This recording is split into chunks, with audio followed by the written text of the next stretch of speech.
আমাদের কাজই মানে যারা ফোরামে যখন থেকেছেন কমিটিতে তাদের কাজ হচ্ছে সেই অভিযোগগুলোকে অ্যাড্রেস করা। নিশ্চয়ই অভিযোগ থাকবে, এরকম অভিযোগ থাকবে না কথাটা না, তাদেরকে অ্যাড্রেস করা, তাদের সঙ্গে কথা বলা। তাদের অভিযোগটা যদি ঠিক হয়, আমাদের ফোরামে যারা আছেন তারা বারবার বলছে, আমি বলছি না, রঞ্জিতাও বলছেন, সবাই বলছেন যারা এবার দেব কোয়েলকে আর্টিস্ট ফোরাম থেকে বয়কট করা হয়েছে, এমনই সিদ্ধান্ত নিয়েছেন প্রসেনজিৎ। বাংলা চলচ্চিত্র জগতে আবারও মাথাচাড়া দিয়ে উঠেছে রাজনীতি ও অভিনয়ের সংঘাত।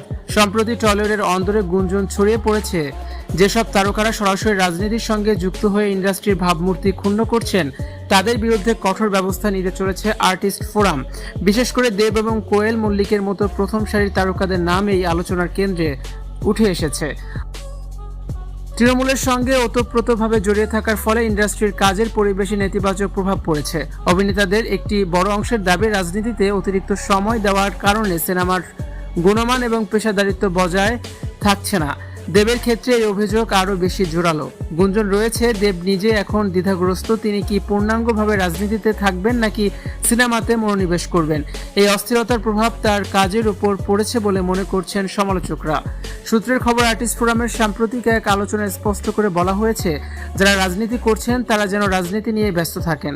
ফোরামের মতে রাজনীতি এবং অভিনয়কে এক করে ফেললে ইন্ডাস্ট্রির ক্ষতি হবে। নাম প্রকাশে অনিচ্ছুক ফোরামের এক সদস্য জানান, শিল্পীদের প্রধান পরিচয় হওয়া উচিত তাদের কাজ। যদি রাজনৈতিক সংশ্লিষ্টতা ইন্ডাস্ট্রির বদনাম করে তবে ফোরাম চুপ করে বসে থাকবে না।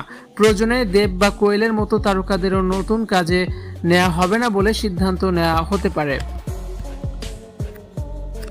এই সিদ্ধান্তের কথা প্রকাশ্যে আসতেই টলিউড বিভাজন স্পষ্ট। একদল মনে করছেন ইন্ডাস্ট্রিকে রাজনীতিমুক্ত করতে এই ধরনের কঠোর পদক্ষেপ জরুরি। অন্যদিকে অন্য দলের দাবি, একজন শিল্পীর রাজনৈতিক মতাদর্শ থাকতেই পারে, তার ভিত্তিতে তাকে কাজ থেকে বঞ্চিত করা অন্যায়।